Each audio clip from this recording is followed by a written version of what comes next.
Hello दोस्तों, आप सभी का स्वागत है वीडियो लेक्चर नंबर 3 में। हम लोग दोस्तों देखेंगे कि साइंस का जो 50 क्वेश्चन का जो सीरीज चल रहा है, ये वीडियो लेक्चर 3 है। ये आज हमारा तीसरा दिन है। चलिए आइए हम लोग देखते हैं। जो भी इसके पिछले क्लास में हम लोग 48 प्रश्न नंबर तक देख चुके थे। आज हम लोग 49 से देखेंगे। करीब लगभग लगभग लगभग 50 क्वेश्चन रहता है। तो चलिए शुरू करते हैं हम लोग पहला क्वेश्चन से, आज का 49 नंबर। ठीक है, चलिए बोल रहा है क्वेश्चन नंबर 14 है, किसी पिंड का भार क्या होगा। ठीक है, इसमें ऑप्शन में कौन सा सही है ये हमको बताना है। पृथ्वी के तल पर सब जगह समान होगा, नहीं, गलत है। ध्रुवों पर सर्वाधिक होगा, जी हाँ। क्या है कि ध्रुवों पर सर्वाधिक होता है। विषुवत रेखा पर अधिक, नहीं, कम होता है। ये क्या होता है, कम होता है। मैदान की अपेक्षा पहाड़ों पर अधिक होता है, नहीं, ऊपर और नीचे जाने में घटता है। तो ये क्या, इसका ऑप्शन नंबर से क्या हो जाएगा, बी हो गया, ध्रुवों पर सर्वाधिक होता है। चलिए आगे 50 नंबर क्वेश्चन देखते हैं कि 50 नंबर बोलता है कि पीसा की झुकी हुई मीनार गिर नहीं जाती, क्यों? क्यों नहीं गिरती है? वो झुकी हुई है तो क्यों गिरती, क्यों नहीं है?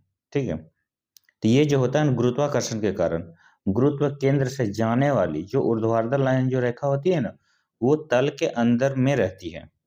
कहाँ रहती है? अंदर रहती है। इसके वजह से वह गिरती नहीं है।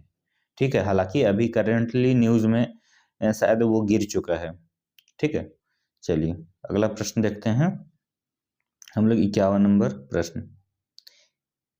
नंबर प्रश्न बोलता है कि यदि पृथ्वी और सूर्य की दूरी जो है उसके स्थान पर दुगनी होती है तो सूर्य द्वारा पृथ्वी पर गुरुत्वाकर्षण बल जो पड़ता है वह क्या होता है।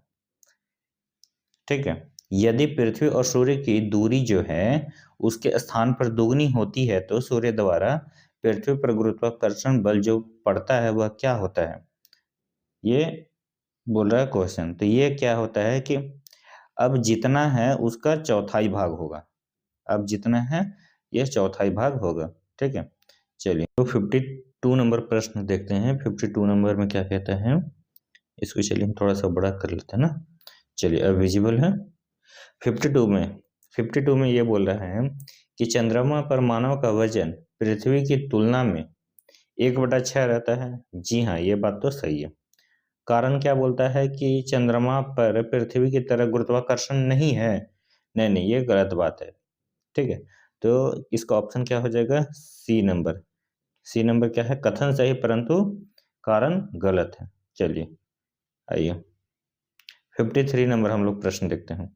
53 में क्या है, मानव का भार होता है। मानव का भार क्या ध्रुवों पर अधिकतम होता है, पृथ्वी की सतह पर सब जगह एक समान होता है, विषुवत रेखा पर अधिकतम होता है, या फिर मैदानी भागों की अपेक्षा पर्वतों पर अधिक होता है।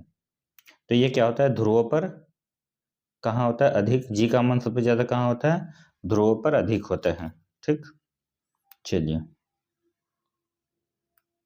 अगला प्रश्न हम लोग देखेंगे 54 नंबर प्रश्न। 54 नंबर में क्या कहते हैं, 54 नंबर प्रश्न, यदि पृथ्वी का गुरुत्वाकर्षण बल अचानक लुप्त हो जाए, यानी कि जी का मान अचानक शून्य हो जाए, नगण्य हो जाए, तो निम्नलिखित में से कौन सा परिणाम सही होगा। जी का मान ही खत्म हो गया तो ये क्या होगा, वस्तु का भार शून्य हो जाएगा। क्या हो जाएगा, वस्तु का भार शून्य हो जाएगा और द्रव्यमान क्या हो जाएगा, वही रहेगा, क्योंकि डब्ल्यू बराबर क्या होता है, m/mg। जी खत्म हो गया, वेट में कोई चेंजिंग, वेट हमारा क्या हो जाएगा, ये जीरो हो गया, लेकिन भार तो हमारा वही रहेगा। तो ठीक है, इसीलिए क्या हो गया, भार शून्य हो जाएगा लेकिन द्रव्यमान वही रहेगा। चलिए अगला प्रश्न हम लोग देखते हैं 55 नंबर प्रश्न। 55 नंबर प्रश्न में क्या है, ठीक है, अपने अक्ष में एक उपग्रह पृथ्वी के चक्कर लगाता रहता है, वह ऐसा निम्नलिखित में से किसके कारण करता है। जो एक उपग्रह है पृथ्वी के चारों ओर चक्कर लगाते रहता है, ऐसा कैसे करता है वो। ठीक है, ये क्यों होता है, ये क्या होता है, केंद्राभिमुखी बल के कारण होता है। ये किसके कारण होता है, तो केंद्राभिमुखी बल के कारण वो क्या है, पृथ्वी के चारों ओर एक उपग्रह चक्कर लगाते रहता है। हाँ? चलिए अगला प्रश्न देखते हैं 56 नंबर। 56 नंबर में क्या कहते हैं, लोलक की जो टाइम पीरियड क्या है, किस पे निर्भर करता है। ठीक है, टाइम पीरियड क्या होता है, किस पे निर्भर करता है, ये जो होता है ना लंबाई पे निर्भर करता है, लंबाई पे निर्भर करता है, L/G होता है, तो L पे निर्भर करता है, यानी कि लंबाई पे निर्भर करता है।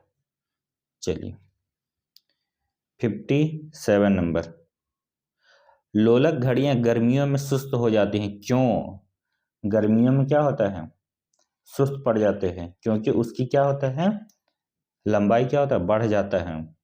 गर्मी के दिनों में क्या बढ़ जाता है, घड़ियां धीरे धीरे चलने लगती है, तो इसीलिए गर्मी के दिनों में नहीं बोलते हैं लंबा दिन कर रहा है, और ठंडा के दिनों में देखते हैं कि दिन छोटा करता है, ये चीजें। चलिए अगला प्रश्न हम लोग देखते हैं 58 नंबर प्रश्न। 58 में बोलता है कि पेंडुलम घड़ी तीव्र गति से चल सकती है, कब, कब चलती है, तो ये शीतकाल में। ठीक है, ठंडी के दिनों में, शीतकाल में।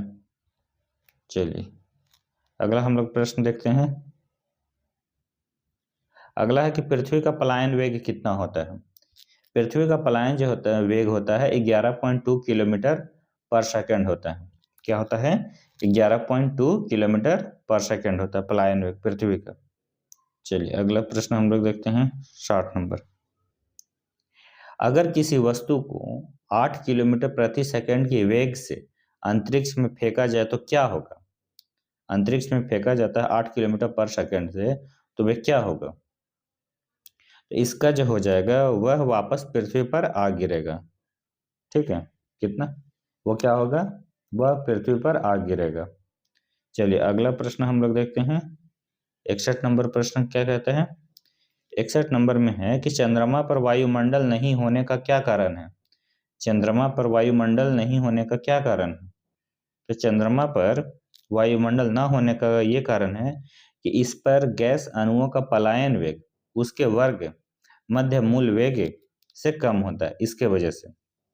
ठीक है, चलिए अगला हम लोग देखते हैं 62 नंबर। बॉल पेन किस सिद्धांत पर कार्य करता है। बॉल पेन किस सिद्धांत पर कार्य करता है, तो पृष्ठ तनाव, किस पे, सरफेस टेंशन में ना। चलिए अगला हम लोग प्रश्न देखते हैं 63 नंबर। 63 नंबर बोलता है किसी पिंड का वजन किसके केंद्र से प्रतिक्रिया करता है। किसी पिंड का वजन किसके केंद्र से प्रतिक्रिया करता है, कोई भी पिंड है, इसका गुरुत्वाकर्षण से भी करता है और एक द्रव्यमान से भी करता है, ये दोनों से करता है, तो इसका ऑप्शन सही ऑप्शन क्या हो जाएगा, सी नंबर। ठीक है, आगे चलिए देखते हैं। आगे हम लोग को बोलता है कि जब गुरुत्वाकर्षण के प्रभाव के अधीन परावलयथी पथ में जाने वाला विस्फोटक आवरण फटता है तो उसके अंशों का द्रव्यमान केंद्र किस ओर संचालित होता है। ठीक, ये जो होता है ये मूल परावलयिक पथ के साथ होता है, उसी के साथ होता है, जैसे जैसे होगा उसी के अधीन होगा, और मूल जो पथ पे जाएगा उसी के परवलयिक पथ के साथ होगा। चलिए हम लोग 55 नंबर प्रश्न देखते हैं, सॉरी 65 नंबर। 65 नंबर में बोलता है तुल्यकाली उपग्रह के परिक्रमण की अवधि क्या होती है। तुल्यकाली उपग्रह के उसकी अवधि क्या होती है, जो उसका अवधि होता है 24 घंटा। कितना होता है, 24 घंटा। चलिए अब हम लोग 66 नंबर प्रश्न देखते हैं, क्या है कि किसी तुल्यकाली उपग्रह की पृथ्वी की सतह से ऊंचाई लगभग कितनी होती है। ये कितना होता है, ये जो होता है 66,000 किलोमीटर होता है, और इसका घूमने का काल कितना है, 24 घंटा। अभी हम लोग पढ़े थे कितना, 24 घंटा। अवधि पूछेगा, अवधि पूछेगा तो 24 घंटा, और ये पूछेगा तो कितना ऊंचाई पे है, तो 36,000 किलोमीटर की ऊंचाई पे। चलिए नेक्स्ट आइए अगला हम लोग देखते हैं 67 नंबर। पैराशूट धीरे धीरे नीचे आता है जबकि उसी ऊंचाई से फेंका गया पत्थर तेजी से गिरता है, क्यों। ये क्यों होता है?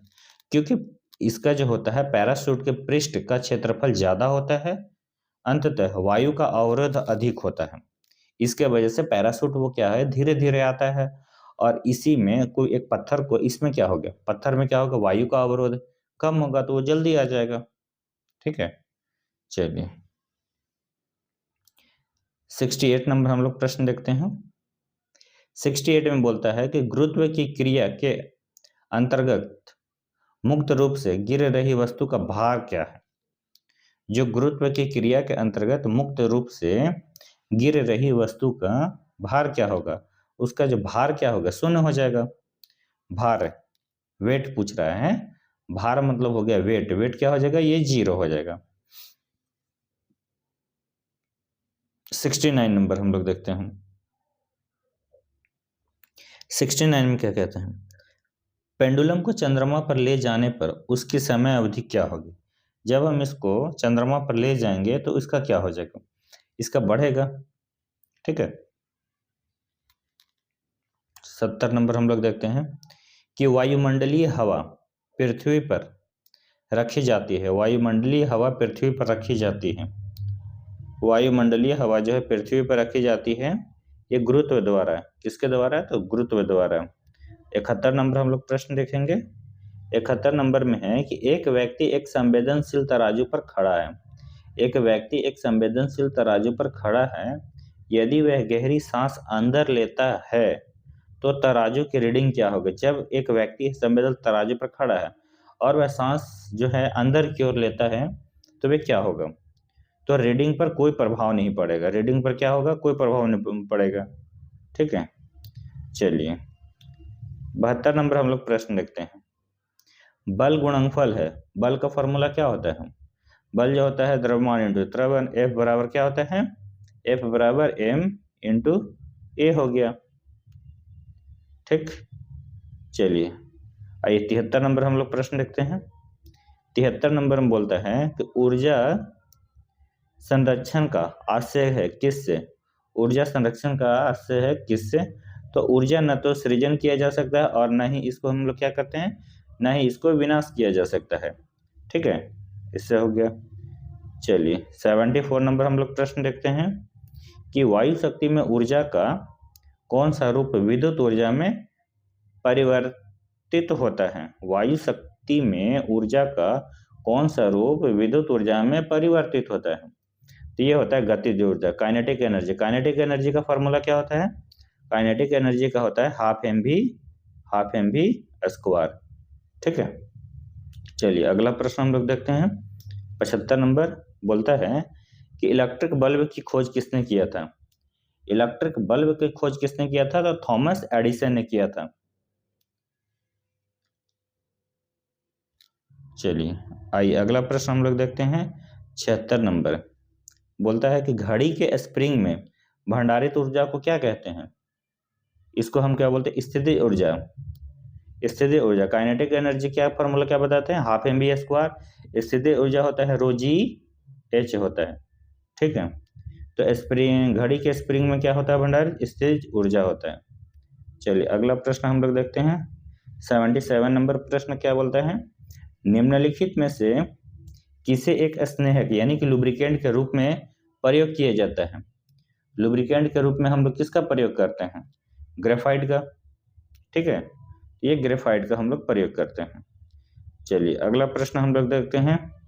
78 नंबर। 78 में क्या बोलता है? निम्नलिखित में कौन सा बल जो होता है क्षयकारी बल होता है? किसे हम क्षयकारी बल कहते हैं? घर्षण बल को हम क्या बोलते हैं? क्षयकारी बल कहते हैं। किसे हम बोलते हैं? घर्षण बल को हम लोग क्या बोलते हैं? क्षयकारी बल कहते हैं। चलिए अगला हम लोग देखते हैं। 79 नंबर। 79 में क्या कहते हैं कि सड़क पर चलते समय किसी बैलगाड़ी के पहिए की गति किसका उदाहरण है? ये किसका उदाहरण है? तो ये होता है स्थानांतरीय और घूर्णीय गति का उदाहरण होता है। ठीक है, किसका उदाहरण है? तो स्थानांतरीय, और ये गोल गोल घूमता है तो घूर्णीय गति का उदाहरण हो गया। चलिए 80 नंबर हम लोग प्रश्न देखते हैं। 80 नंबर में बोलता है फ्रिक्शन कोण और रिपोज कोण निम्नलिखित में से किस रूप में होता है? एक फ्रिक्शन कोण होता है और एक होता है रिपोज कोण। ये निम्नलिखित में से किस रूप में होता है? तो ये एक दूसरे के समान होते हैं। दोनों क्या होते हैं? एक दूसरे के सामान्य होते हैं। चलिए आइए 81 नंबर हम लोग प्रश्न देखते हैं कि पहिए में क्या बॉल बेयरिंग का काम क्या होता है? जो हम लोग पहिए में, गाड़ी के पहिए में बॉल बेयरिंग लगता है, वो क्यों लगाया जाता है? इससे क्या होता है ना कि गतिज घर्षण को बेलन घर्षण में बदल देता है। जो गतिज घर्षण को क्या करता है? बेलन में बदल देता है। ठीक है, इसीलिए बॉल बेयरिंग का पहिए में इस्तेमाल किया जाता है। चलिए 82 नंबर हम लोग प्रश्न देखते हैं।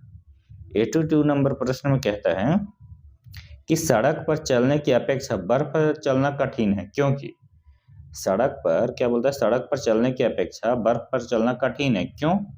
क्यों कठिन है भाई? क्योंकि जब हम अपने पैर से जब हम अपने पैर से जब हम अपने पैर से धक्का देते हैं तो बर्फ कोई प्रतिक्रिया व्यक्त नहीं करती है।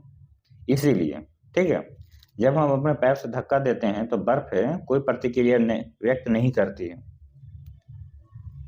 ठीक है, चलिए अगला हम लोग देखते हैं 83 नंबर हम लोग क्वेश्चन देखते हैं। 83 में क्या बोलता है? 83 में बोल रहा है कि निम्न कथन पर तथा उससे निकाले गए निष्कर्ष पर विचार कीजिए तथा बताइए कि कौन सा निष्कर्ष सही है। इसमें बोल रहा है, कथन में बोलता है कि भरी हुई बैलगाड़ी को चलाने में उसे चलायमान रखने के लिए आवश्यक ताकत से अपेक्षाकृत अधिक ताकत से धक्का देना पड़ता है। निष्कर्ष ये बोलता है। निष्कर्ष इसमें कौन सा होगा? क्यों ताकत देना पड़ता है? तो ये होगा कि एक बार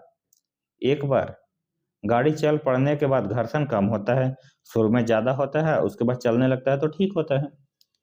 ठीक है, चलिए आगे हम लोग देखते हैं 84 नंबर हम लोग प्रश्न देखते हैं।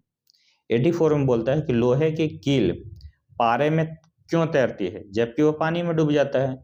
ये शायद कल भी क्वेश्चन मैंने बताया था कि लोहे का ये जो होता है, लोहे का डेंसिटी पानी से अधिक तथा पारे से कम होता है, इसके वजह से ना। तो ये चलिए अगला हम लोग देखते हैं 85 नंबर क्वेश्चन देखते हैं। 85 में क्या कहता है? 85 में बोलता है कि जब कुएं से पानी की बाल्टी को ऊपर खींचते हैं तो हमें क्या महसूस होता है? जब हम कुएं से पानी बाल्टी को ऊपर खींचते हैं तो क्या महसूस होता है? ये महसूस होता है पानी की सतह से ऊपर भरी हो पानी की, जैसे हम लोग क्या उसको हम लोग निकालते हैं, ये कुएं से अगर आप लोग बाल्टी से पानी निकालिए तो जैसे ही वह सतह छोड़ेगा तो भारी महसूस होता है, उसके बाद थोड़ा ठीक लगता है। पानी के सतह से जैसे ही ऊपर आएगा तो भारी हो गया। ठीक है, चलिए अगला हम लोग देखते हैं 86 नंबर। 86 में क्या कहता है? 86 में है कि एक भारहीन गुब्बारे में 200 ग्राम जल भरा गया है, इसका जल में भार क्या होगा? एक भारहीन गुब्बारे में 200 ग्राम जल भरा गया है तो इसका जल में भार क्या होगा? ठीक है, इसका जो है शून्य हो जाएगा ना। भारहीन बोल दिया तो वही शून्य हो जाएगा, उसमें क्या है? भारहीन का मतलब ही वही होता है। चलिए अगला हम लोग देखते हैं 87 नंबर। समुद्र में प्लवन करते हुए आइसबर्ग का कितना भाग समुद्र की सतह से ऊपर रहता है? तो ऊपर कितना रहता है ये पूछ रहे हैं। 1/10 भाग ऊपर रहता है ना, 1/10 भाग। और 9 क्या है? 9/10 भाग वो पानी के अंदर रहता है। चलिए 88 नंबर हम लोग प्रश्न देखते हैं। 88 में बोलता है कि पानी के एक गिलास में एक बर्फ का टुकड़ा तैर रहा है, जब बर्फ पिघलता है तो पानी की सतह पर क्या प्रभाव पड़ेगा?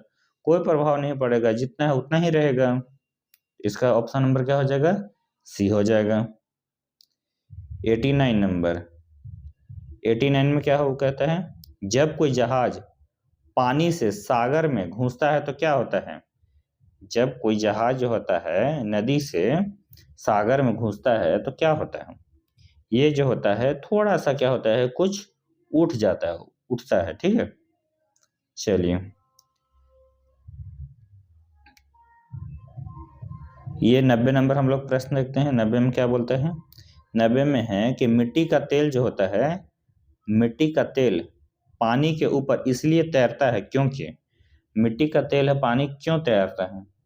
तैरने का कारण क्या है कि उसका जो होता है ना, उसका घनत्व जो होता है पानी के डेंसिटी से कम होगा, तभी तो वो ऊपर तैरेगा। चलिए हम लोग देखेंगे 91 नंबर प्रश्न। 91 में क्या है?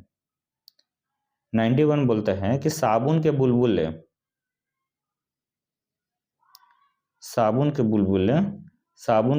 के अंदर का दाब क्या होता है?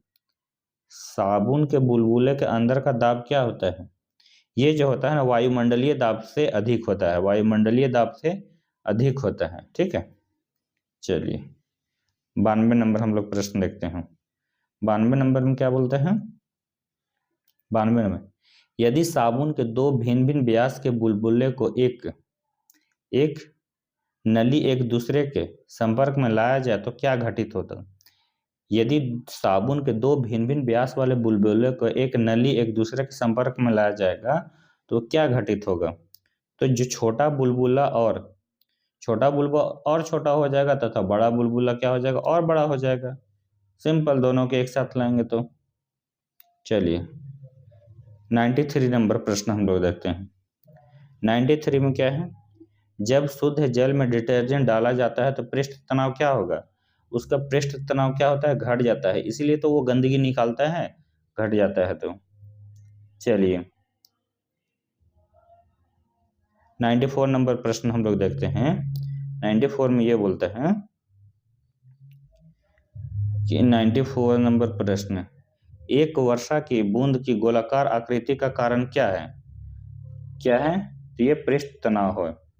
ये टोटल था 94 प्रश्न हम लोग चैप्टर नंबर फिजिक्स का 2 यांत्रिकी से करवा दिए। तो ठीक है, अब मिलते हैं हम लोग अगले लेक्चर में। अभी के लिए बस इतना ही। थैंक यू, धन्यवाद आप सभी को।